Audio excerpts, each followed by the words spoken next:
Tonight on Rescue 911, these true stories of extreme adversity and overwhelming love. It's basically a balancing act on the terrain. You really have to keep aware and look out in front of you to know what's coming up. When you hear that someone is turning blue, you know that you're into those very critical 3 to 5 golden minutes. We were going to be outside that envelope by the time the fire engine could get up there. We had the heart monitor in place, and we observed what looked to be ventricular fibrillation. Having a 13 or 14-year-old child going into cardiac arrest, that's a whole different ballgame.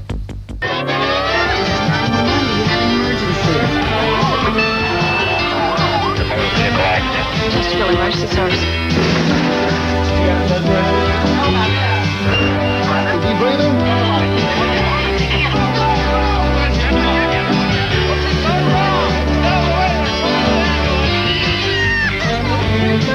You guys can do it now.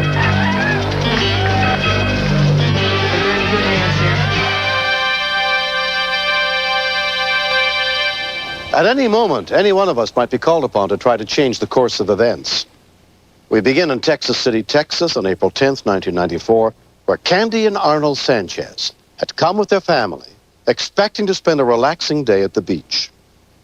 How are you guys feeling? Are you hungry? Are you hungry, baby? How about you, Teresa? Are you hungry? Since it was windy, my brother had tied the float to the truck so that the wind wouldn't take it. You guys eat all your lunch? Then he said, the float, no one touch it. So we knew, everybody knew not to touch it. ¿Dónde están las tortillas? I didn't bring tortillas. ¿Por qué no, mija? Tortillas on those bologna sandwiches, Ralph. I had told my son, little Arnold, and Martin, my nephew, I don't go into the water because I don't know how to swim. Arnold Jr. is very nice. We like to build puzzles a lot, and we like to play basketball. You're gonna go check out Selena? Huh? You're gonna go check out Selena? Check out what? Selena. Selena? Oh, I felt bad because we probably had no business going in the water without permission.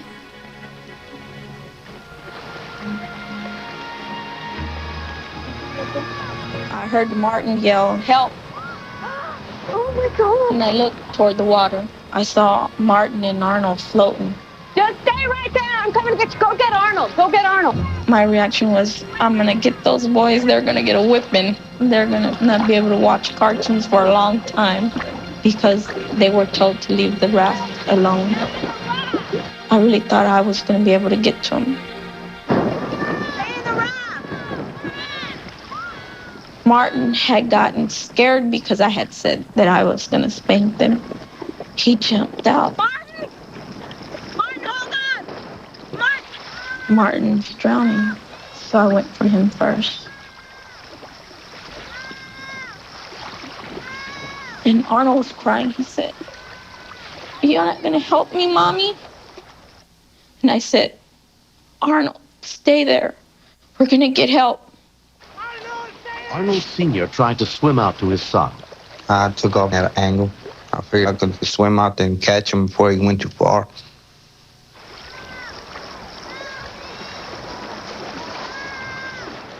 He had drifted much further, and he can't swim at all. He didn't even have a life jacket.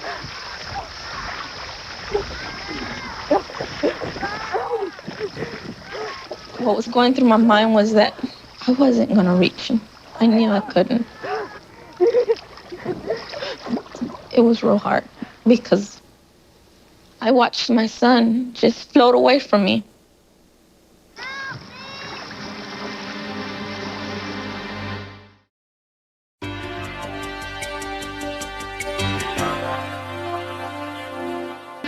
Six-year-old Arnold Sanchez Jr. was being swept out to sea on a small rubber raft by swift currents. His father, Arnold Sr., did his best to swim out and catch him, knowing his boy could not swim.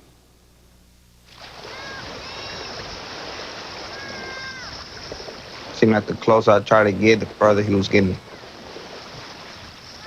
He was reaching out his hands, crying, calling for me to go get him, and we couldn't reach him. Arnold's uncle managed to flag down Joel Herrera, who was driving by with his boat. He was very excited, and he said, "My little boy's out in the water." I looked out into the bay and saw that the boy was headed out there. It was very windy that day, and you could hear him screaming. He was scared.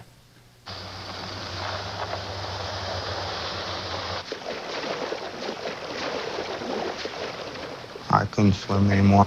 I had no more power. If I lost him, I couldn't live with myself.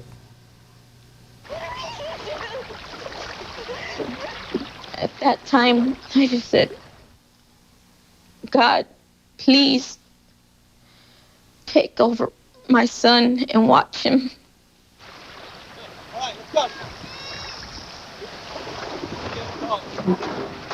What's wrong? What's happening? Joel's brother-in-law, John Matthews, also came over to help. The boat was jammed in reverse, so I went out to the boat to see what the problem was. I really didn't think it was that bad yet. I thought as long as he's in the raft, he's okay. Oh, my God. Finally, the wind had gotten so great that it overturned the raft, and the boy went down. You could tell he was struggling to stay up until he couldn't anymore. When he went down, I could hear people in the background saying, "He's gone. He's dead." I thought I lost my son.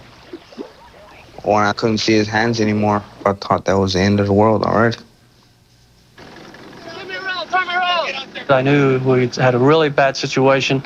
I quit messing with the motor and decided to go with reverse. Reverse is better than not going at all. I could hear my husband say, "God, don't take my only son. I love him. I can't lose him this way." That time my husband just grabbed me. We just held on to each other.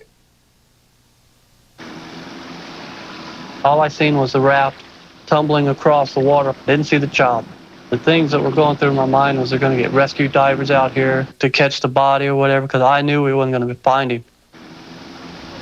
My heart sped up. I just thought of the worst, that he was gone, but I didn't give up the hope that we may have the chance to find him. I just kept searching the water. It's more or less like trying to find a needle in a haystack.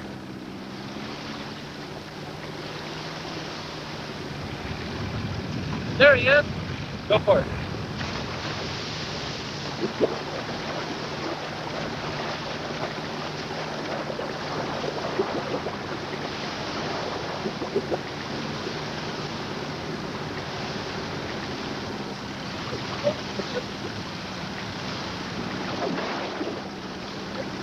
I've never pulled a dead person out of the water, but now I know what it feels like. Just a limp, wet body. And that's all it was. I got him. Hang on there, buddy. It was like a dish rag when he handed him to me. There was no life in the little boy's body at all. I didn't think they were going to find him. But God was with us that day. Because he brought my son up from that water. There was no pulse, and he was foaming real bad. So I turned him over to get the water out. Then I started to give him the CPR. Come on. There it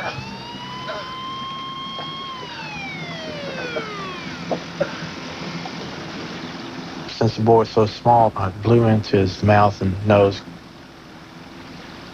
On the third try, he took a deep breath, just a big, and I thought maybe I had a chance.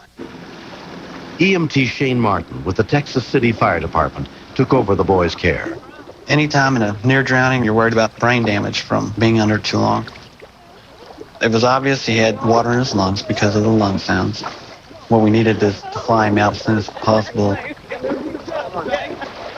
So we made a decision to have the Coast Guard chopper land and fly the boy out.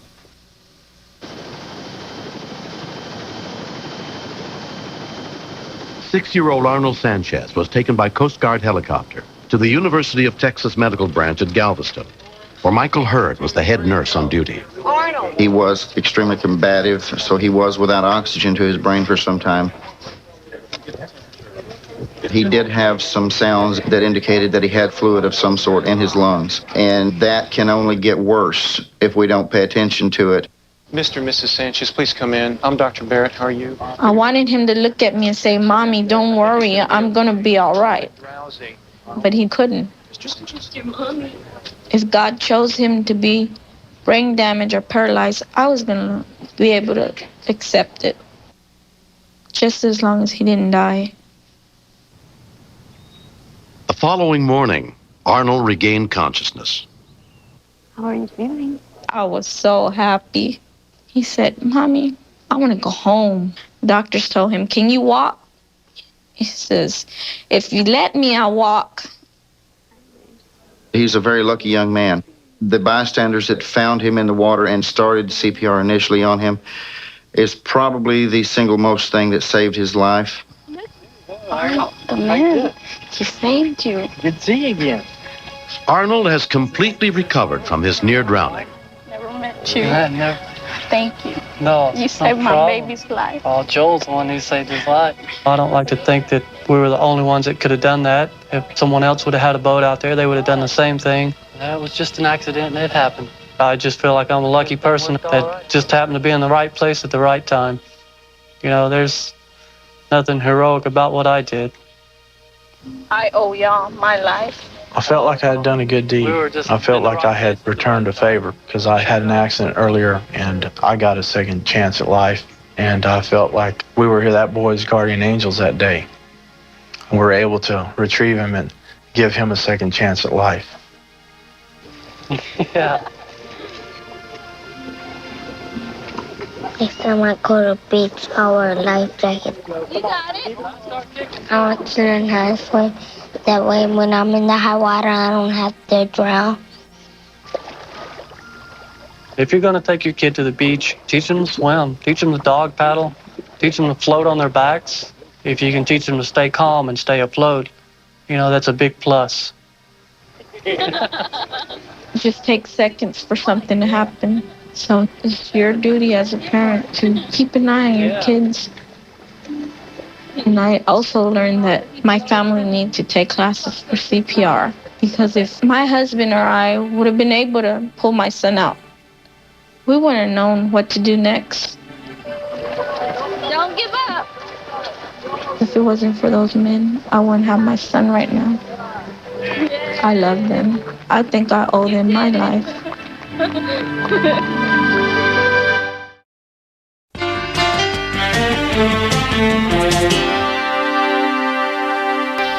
On May 2nd, 1993, Roland and Barbara Scott and their son Andrew were being visited by Barbara's mother at their home in Concord, Massachusetts. She came to help out in any way she could while 3-year-old Andrew was having surgery. But none of them ever imagined just how much they would rely on her during her stay. Daddy, I'm hungry. You hungry? Okay.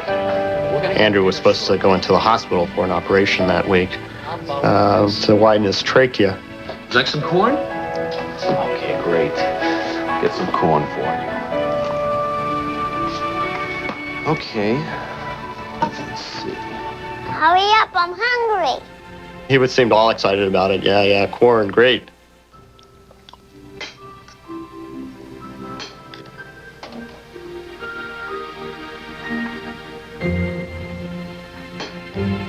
Andrew?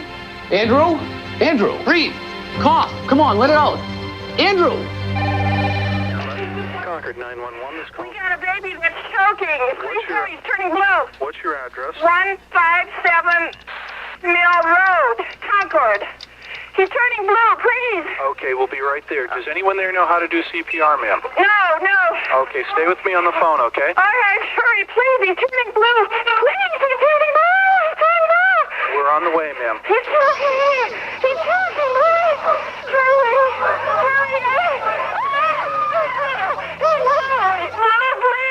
What's the baby choking on, ma'am? He ate some corn. Okay, and it's caught in the baby's throat? Yes. Okay. Concord Police Dispatcher Philip Smith was handling the call. When you hear that someone is turning blue, you know that you're into those very critical 3 to 5 golden minutes. Knowing the location of the house, we were going to be outside that envelope by the time the fire engine could get up there. Okay, where's the baby right now, ma'am? He's on the floor in the living room. We're trying to... I got down beside him and tried to blow into him, and I realized that I couldn't blow in at all. You know, it was completely blocked. It really is the mother's worst nightmare. That feeling that Andrew's life was slipping away from us and we couldn't do anything about it. Okay, is the baby breathing at all, ma'am? No, is he breathing? He's not breathing, no. We had just instituted the medical priority dispatch card system, so it basically came down on me that if I didn't pull this one off, that we were in very, very deep trouble and we might not make it. How old's the baby, ma'am? He's 3 years old. 3 years old? Yeah. Okay, I want you to lay the child on the floor, face up. Can you do that? Yeah, his father's doing that. All of a sudden, he just seemed to be dead. And I don't know what I'd do without him. Here's what I want you to do. Yes. Okay, I want you to straddle the child. Straddle the child. Straddle Sit him. right over the child. Andrew's grandmother, Dolores Blascota, had just arrived 6 hours earlier. At this point, we thought that he was gone, that he was not going to come back to us. Just put the heel of one hand on the child's stomach. Put the heel of your hand, one hand on his stomach, Roland. Just above his belly button. Just above his right. Okay, did you understand me? Yes. Okay, what I want you to do is push down 6 times. Can you do that? Roland, push down 6 times. There. Okay, he's coming too. The baby's coming too? Yeah, he's sitting it up. Is the baby breathing or crying? Is he breathing? No, he's not breathing, but he spit it up. 4650, your fire check. Yeah, the baby is not breathing? No. Okay, you're going to have to do it again, ma'am. Do it again, Roland. Do it again. 6 more times. 6 more times, Roland. 44. 6 more times. I was like, oh my God, we've tried everything now. And it was just so, frightening that, I just wanted to believe that we could bring him back. Infant choking, code red. Okay, 6 more times. Did that do anything, ma'am? Did it help? It helped. It helped a little bit. Okay, all right, is the baby breathing? Is he breathing? He's breathing. Yeah, he's crying, starting to cry. Okay. When his eyes opened up first, his first breath in was just a little breath, like it was going through a straw. It was so scary, but it was like he was alive, Let him cry, Roland. That's good. The joy of hearing that cry was wonderful. He was back with us. We were happy. Okay, they're all here. Okay, they're in the room there with the child? Yes. Okay. Bye-bye. 6 minutes after the call began, the first rescue units arrived. Once the paramedics arrived, and especially once I heard the child coughing in the background there, I knew that we had made it. You don't like crashing? It was never conclusively determined whether Andrew's narrow trachea was the reason he choked that day. His surgery was successfully performed 1 month later. We're very lucky. Very lucky. Oh, yeah, that's right. I think, well, what if we lived in a town where they didn't have 911? Or, what if we had it, but the dispatchers hadn't been given that training and all they could do was call the ambulance, and the ambulance took 11 minutes. They might have revived Andrew, but he might not have been the same person. That was around 5 too. I feel very fortunate that Phil was on the other end of the line to answer the phone, and I love him for bringing my son back. Recently, the whole family visited the fire department to personally thank dispatcher Philip Smith. I will remember this call for the rest of my life, and for the dramatic results that came out of it, especially, truly one of the finest moments I've had here. Remember that, Andrew. I want the officer at 911 to know we will never forget him. I thought of him especially when Andrew had his 4th birthday. And I thought he might not have had a 4th birthday if it hadn't been for 911. That's your side of the road. The grandmother did an absolutely astounding job. Once she started taking directions, she conveyed them perfectly. They were executed and worked out great. See, there's some tracks over there. You look through this tree. It's everything that we have him with us to love and to watch him grow. Give me a kiss. Oh, is that good?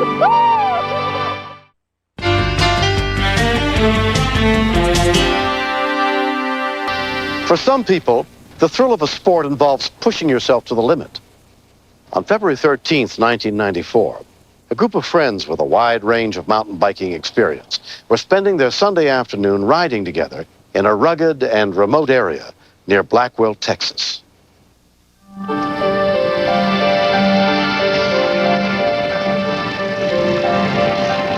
The ranch is 4,600 acres of rolling terrain, buttes, washes. Every time it rains, it changes. Sometimes it's hard packed, a lot of times it's wash and rolling rocks, which makes it very difficult. It's basically a balancing act on the terrain, and you kind of have to let your bike float underneath you. You really have to keep aware and look out in front of you to know what's coming up. Don Eichels rode in the center of the pack. The 4 experienced mountain bikers other than myself rode ahead of us, and I more or less wanted to hang back with the 3 less experienced guys, because if you're going into an isolated area and one that's very technical, you don't want to be riding by yourself. Nancy Harvey was concerned that her husband, Stan Kent, had gone on this ride. The group Stan was biking with were people who had been doing this type of biking for years, and he had done it for 2 months. He was taking risks that would be dangerous to someone who really hasn't been doing it for a long time. Stan's friend, Richard Brown, was also a less experienced mountain biker. Stan was in front of me that day, so I stayed back. I know my limitations.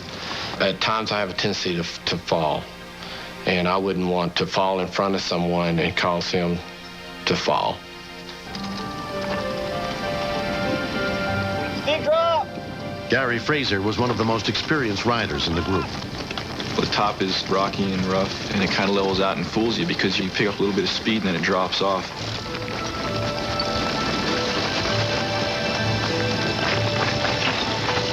Towards the bottom of it, it gets more washed out. So if you've gone with too much speed into the bottom of the hill, you have a lot of difficulty slowing down for the turn.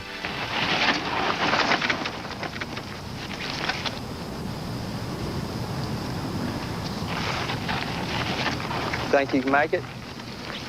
Yeah. Okay. Just be careful.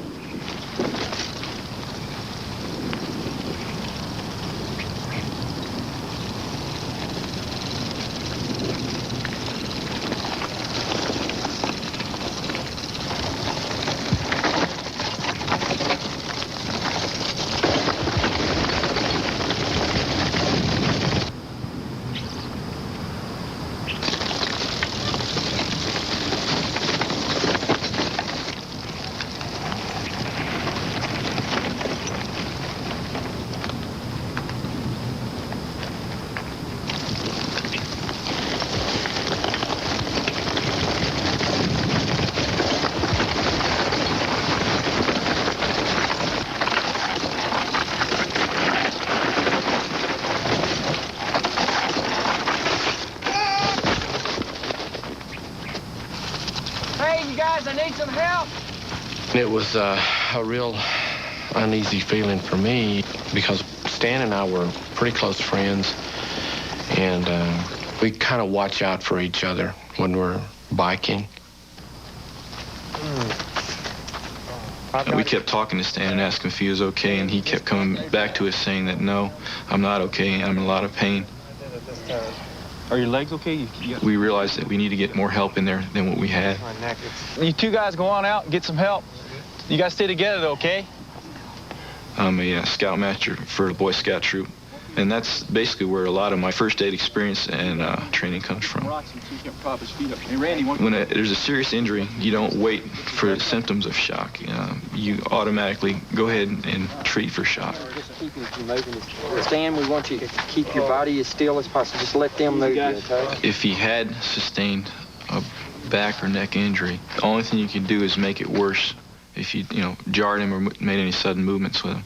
Let's try to brace his neck a little bit. That's a good idea. Use our camelbacks. We were going to make it impossible for him to purposely move his head. And what we decided to do is to cushion the sides of his head and then push boulders so that it would at least stabilize him till we got experienced rescue personnel there. Within 10 minutes, the two mountain bikers got back to the head of the trail, where they happened to find an off-duty EMT. We got a guy that's hurt real bad back in there on Telegraph Hill. I came down that hill too fast. While the other four bicyclists searched for a road that could be used to bring in a rescue vehicle, Gary stayed with Stan. I never met this guy before, and I was making conversation, just trying to keep his mind off of where he was at. Originally, I'm from New York. Oh, yeah? Yeah. What brings you to Once in a while, he would wince, and he'd complain about a sharp pain, and I felt helpless, that I couldn't do any more for him. When EMT Junior Kennick got to the scene, he quickly assessed Stan's condition. He told me that his neck hurt and his back hurt, and I realized there was a real good chance that he had spinal injury. He was in severe danger because if he sneezed or anything, he could have paralyzed himself. Let's go over and check the shed. Gary and Junior returned to the trailhead in search of first aid equipment. We were trying to find something we could use for a backboard. Yeah, that'll work. This will good, that'll work. It was ideal, so we got some screwdrivers and pretty much yanked it out of the wall. 1, 2, 3. Real easy. They all seemed to be knowledgeable in some first aid, so I figured they would be able to do as I asked, because it might be at least an hour before we had an ambulance on the scene. All right. I was just encouraging him, but I knew that he was worried about his wife, Nancy, and he was worried about what was going to happen to his life, because an accident like this, could change a person's life forever. Nice and slow, guys. So I'm keeping level. The sooner that he can get treatment in a hospital, the better off he'll be. Stand the big boy. When the Blackwell Volunteer Rescue Unit, including EMT Marcia Harris, reached the ranch, they had to drive the ambulance cross-country to get near the scene. We had to leave the road and just go out into pasture. We drug bottom going through and didn't know if we'd be able to get out there or not. Once we get more people in the back of that ambulance. Careful of rocks, it's slippery. I looked up and couldn't believe that the ambulance was pulling in there. I don't know how they ever got that thing back in there, but everything was working out to Stan's favor. Put him down right over here, guys. Fire Chief Will Lenore took charge of Stan's care.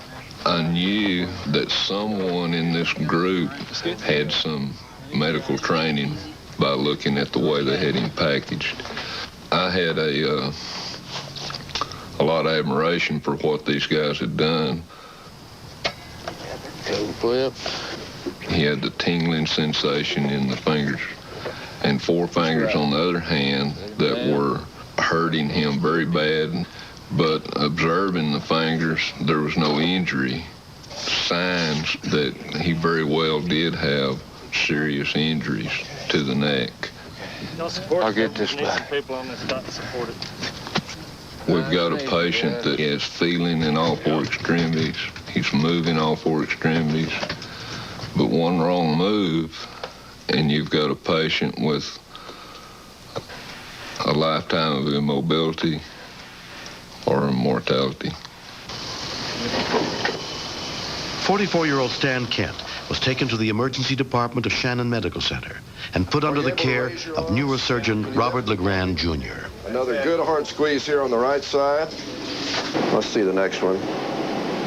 And the next one. There's 7 vertebrae in the neck, and the first 2 were fractured, and there was a slight dislocation in the second one. No question about it. And there's that. An injury to that location can cause death because it can cut off breathing, it can cut off the heartbeat, and it can cause total paralysis. Fracture going all the way through the pedicles in the body. Stan could have died if he had not been treated appropriately at the scene of the accident. A friend drove Nancy to the hospital to be with her husband as soon as she was notified of the accident. I didn't know if I'd find him all torn up or what it was that was wrong, but I figured, knowing Stan, it was probably something fairly serious. Stan? Yeah. I'm here. How are you? Did they tell you what I did? No, other than fell off your bike. Oh, I broke my neck. He was in the best hands he could be in. He was able to move his fingers and his toes, and so I knew there was really no major neurological damage to him. And then I was also a little bit angry with him because I'd been warning him frequently about how dangerous it was and to be careful. I really messed up this time. Yeah. I'll work with it. It'll be all right. His bike helmet sustained considerable damage, and it was quite obvious to me that it prevented a more serious head injury, and I think it prevented a more serious spinal and spinal cord injury. This thing's just going to take some getting used to, I can see that. The halo was an adjustment. I had to learn to walk again. You feel top heavy, you're afraid to stand up, you're afraid to walk around, and it was hard to learn that I will not be able to run or bike for 6 months to a year from the time the accident happened. Come on. In the 5 months since the incident, Stan has been slowly healing. He doesn't take any risks now because he realizes how serious it is. How did he get these spots on his neck? He's playing with the boys out in the pasture, playing rough. I had never been down that trail before, and I didn't know what to expect. I should have stopped and got off and walked down the hill. I needed to ease into mountain biking, and I went a little too fast. Up straight, shoulders back. What saved him was having the right people there who knew what to do and the right circumstances. A friend of mine said he is the most lucky person she's ever met. He looks good. Everybody that was there on that day was a hero. It probably didn't look real serious, but everybody assumed it was, and that saved my life. I lived through this accident. Years ago, I had a type of pneumonia that's been nicknamed Legionnaire's disease, and I lived through that. So I feel lucky and I feel fortunate. If cats have 9 lives, I've already used up 2 of mine.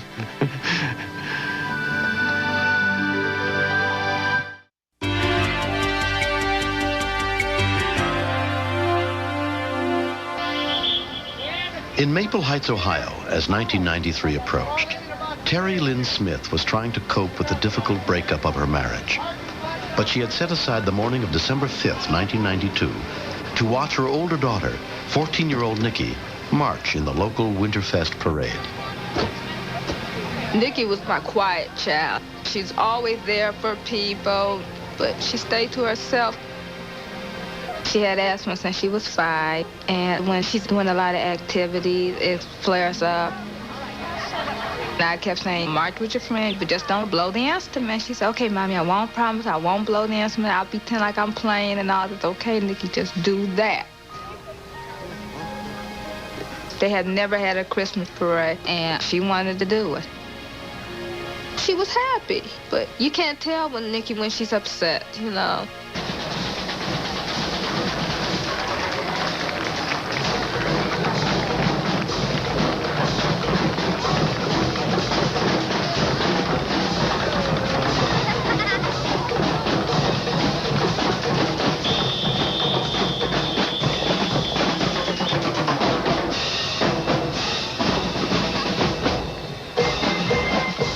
Nikki's friend, Sharice Ray, was also marching in the band.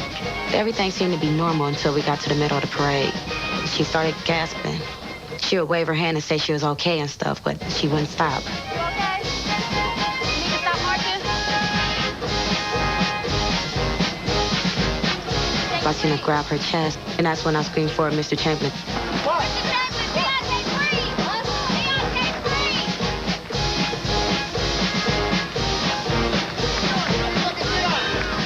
Assistant band director Nick Pewen was a few rows behind Nikki.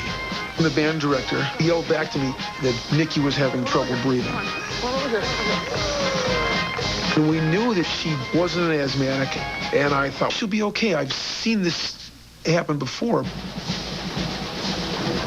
I saw this truck nearby, and I thought maybe if we get her inside, it might be warm inside, and she can breathe better. Okay. That's when she collapsed. Oh, Mrs. Berkowitz, help me. I started to get pretty scared there because she was not moving at all. It was just dead weight. Firefighter paramedic Bill Wheeler had pulled the antique fire truck he was driving off the parade route when he saw Nikki was in trouble. The band director asked if we could contact the rescue squad because the girl was having a bad asthma attack. And at that time, she collapsed again by the running board. She was gasping for air, and she wasn't responding at all to me.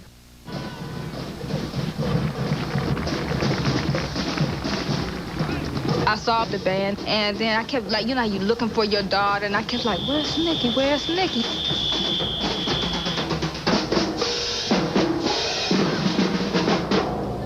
And then all of a sudden, 3 girls ran up to me. They go, Nikki had an asthma attack. She's in the ambulance.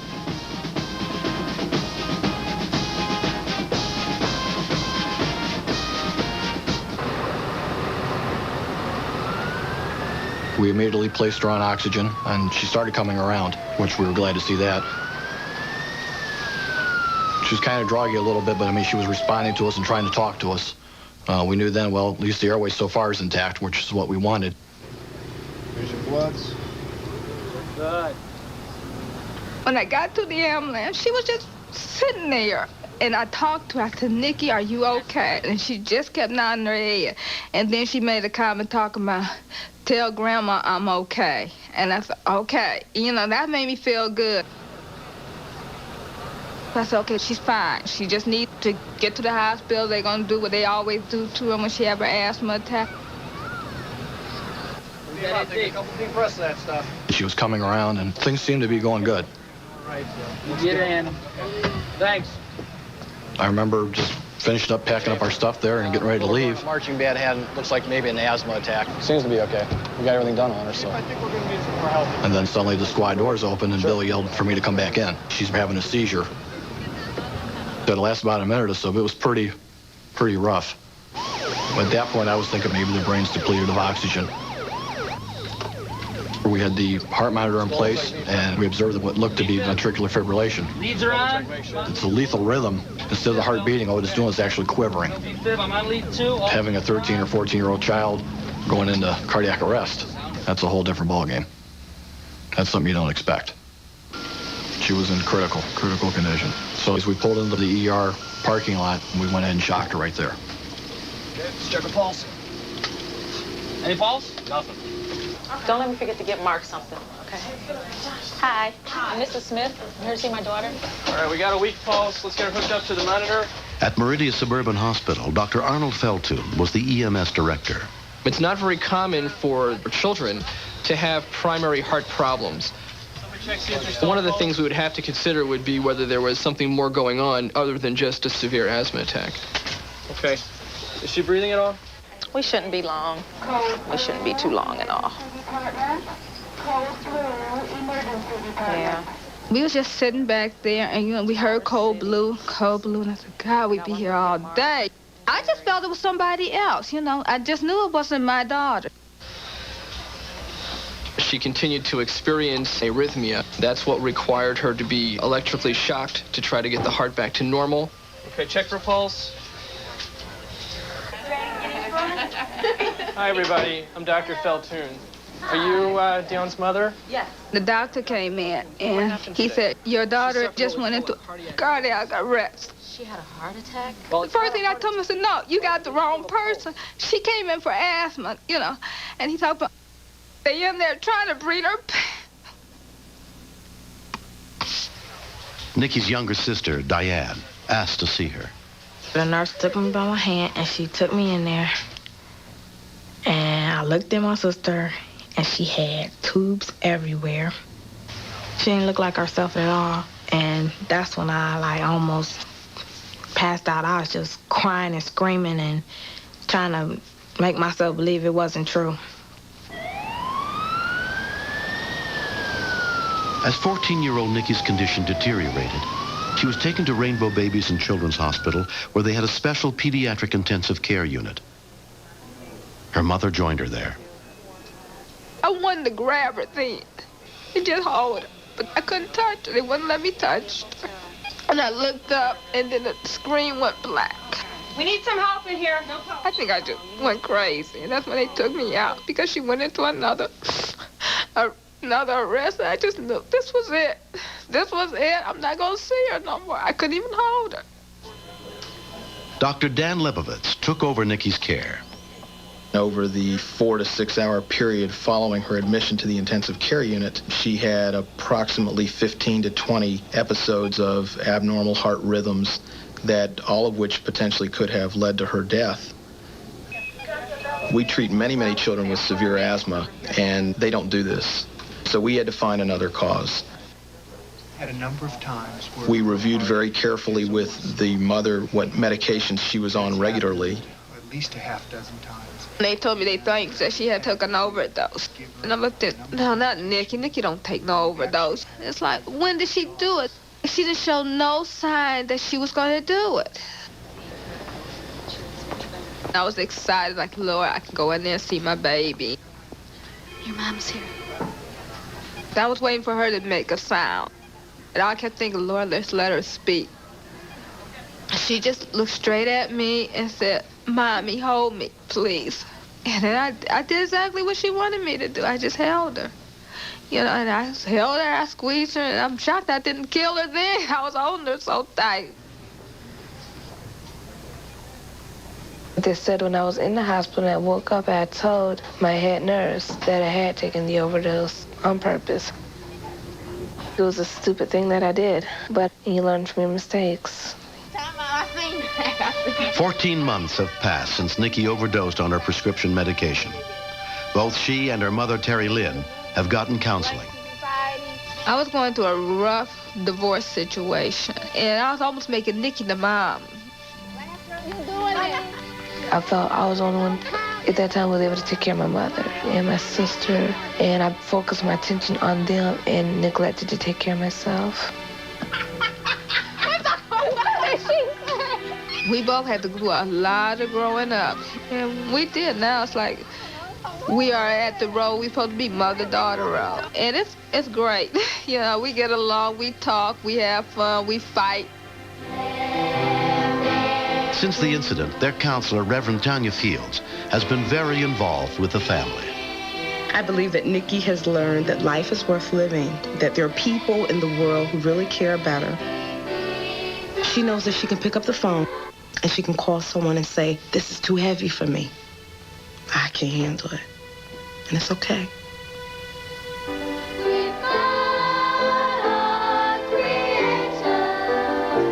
From the time when we were babies on up, my sister was always there for me. We've always had that sister-sister relationship, but it's gotten stronger, I know that. When something's bothering me, I've learned to say something to somebody, because I keep it in silence, it's going to drive me to do the same thing again. And that's not what I want to happen, because I've hurt too many people by doing that. I feel I'm very lucky. Just to have made it through 19 cardiac arrests is amazing. Most people do not make it out of one. I feel that it was a miracle that had taken place. Sometimes burdens are too heavy. You don't have to carry them all. Open up your heart, reach out your hand, and let someone help you. There are storms, there are struggles, but you can make it. You can make it.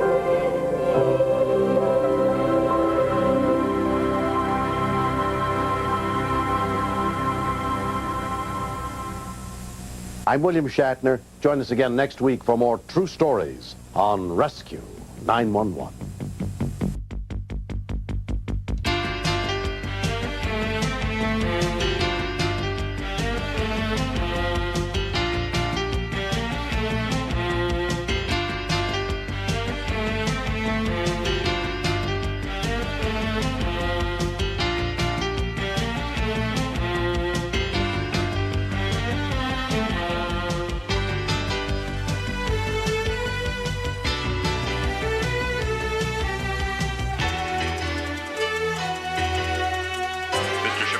step out of the car, please.